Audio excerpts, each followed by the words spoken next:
muchas gracias a Asmedas y muchas gracias a ustedes por estar hasta esta hora escuchando esta conferencia que creo que es de importancia para todos, pues primero porque somos muchos de los que estamos aquí hombres, segundo porque somos médicos otros y tercero porque tenemos una población bastante importante que en algún momento de la vida va a consultarnos y va a estar con nosotros probablemente consultando por algún tema relacionado con la disfunción eréctil.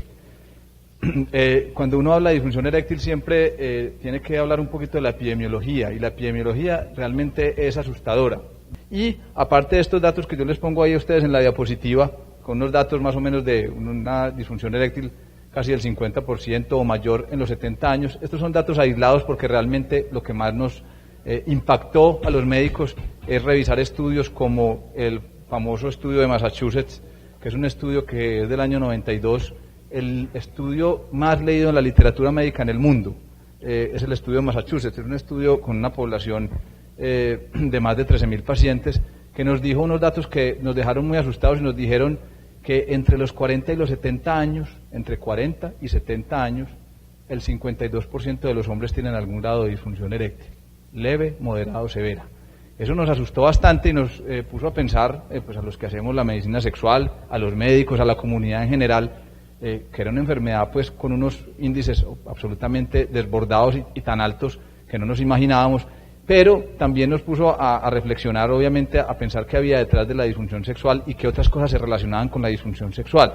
Nosotros tenemos un estudio, no es realmente colombiano, sino un estudio latinoamericano que se llama el estudio DENSA, disfunción eréctil en el norte de Sudamérica, que tiene unos datos muy similares. 51% de los hombres por encima de los 41 años tienen algún grado de disfunción eréctil. Entonces, con eso les dejo esos datos. Y uno como conferencista tiene que dar conferencias para dejarle tips al auditorio, y hay unos tips que asustan a la gente, pero realmente esos tips son los que hacen que la gente se acuerde de las conferencias, se acuerde de los datos y obviamente le dé la importancia y la relevancia que necesitan estos temas. Entonces miren, este es un poquito el gráfico del estudio de Massachusetts, ahí están los grados de disfunción eréctil, ahí están los grados de disfunción eréctil leve, moderada y severa en estos grupos poblacionales. Es una cosa obvia hablar de un factor de riesgo común para la disfunción eréctil, que es la edad. Cuando uno habla con los pacientes siempre les dice, mire, la disfunción eréctil hay que tratarla y se empieza por el primer, que creo que lo vamos a mencionar en el resto de la conferencia, se empieza por el primer nivel de tratamiento o la primera escala de tratamiento, que es mejorar las enfermedades de base, pero la edad usted no la puede mejorar, usted no puede tener 70 y decir que va a tener 50 o 40, obviamente hay una fisiología del envejecimiento normal que implica una serie de cambios arteriales, hormonales, neurohormonales y otros muchos más que implican que probablemente el hombre se vuelva disfuncional con el tiempo. Eso es una cosa obvia y que no podemos quitarle a los pacientes, pero sí podemos manejar las comorbilidades. Entonces miren los datos de ese estudio, miren la alteración, la gran cantidad de personas que vamos a tener, sobre todo los que vemos pacientes y los que vemos pacientes adultos. Como definición hay muchas. Esto es una de tantas, una genérica, una corta, porque hay muchísimas definiciones de disfunción eréctil. Incapacidad para tener o mantener una erección suficiente para lograr una relación sexual. Usted le puede poner muchos problemas a esta definición, le puede poner muchos inconvenientes, porque hay gente que le dice a usted, pues yo no necesito la erección para tener una relación sexual. Correcto, está bien. Entonces, ¿usted tiene satisfacción sexual? Sí, tengo satisfacción sexual. No necesito una erección completa para tener relaciones sexuales. Me parece perfecto. Los que hacemos medicina sexual sabemos que eso es cierto. La erotización, el contacto físico, o sea, no todo tiene que ver con la erección, pero realmente nosotros los hombres nos preocupa mucho el tema de la erección y somos realmente muy basados en el desempeño, y el desempeño para la mayoría de los hombres implica una penetración. Lo que pasa es que también acuérdense que uno tiene que ser incluyente de hablar de la medicina sexual en todos los ámbitos y en todas las preferencias sexuales.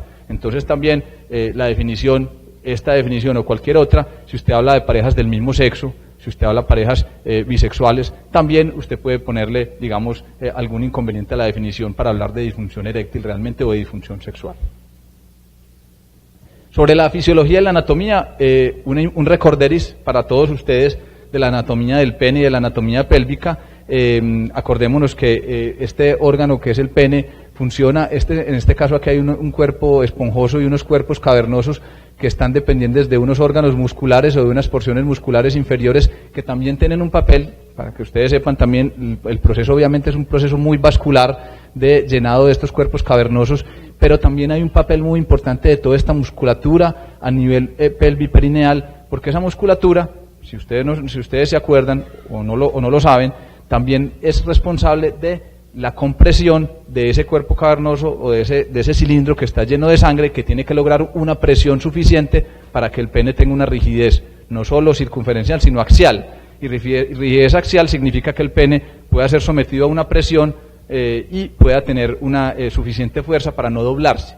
Entonces, estos músculos también, por eso se los muestra en esta gráfica, además del evento vascular, lo que hacen, sobre todo esta musculatura que está cerca del bulbo, de la parte proximal del pene, también lo que hace es contraerse para que esa cámara aumente la presión y la rigidez del pene sea mucho mayor.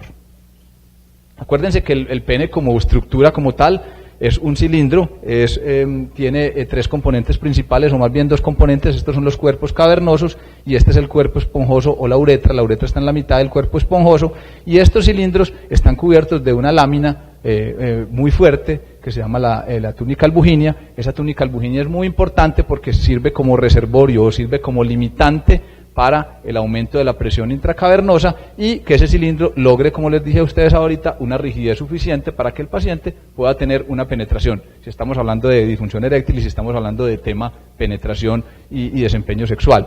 Recuerden que en la mitad de esos cuerpos cavernosos hay una arteria cavernosa. La arteria cavernosa, recuerden una cosa muy interesante, miren el diámetro de la arteria cavernosa, es un diámetro más o menos parecido al de la arteria coronaria, más o menos. Pero los pacientes, cuando tienen algún tipo de patología orgánica, síndrome metabólicos y patologías que afectan su salud en general, empiezan con un daño probablemente en las arterias pequeñas, ¿cierto? Entonces implica las arterias pequeñas, arterias como la arteria cavernosa, ser de las primeras arterias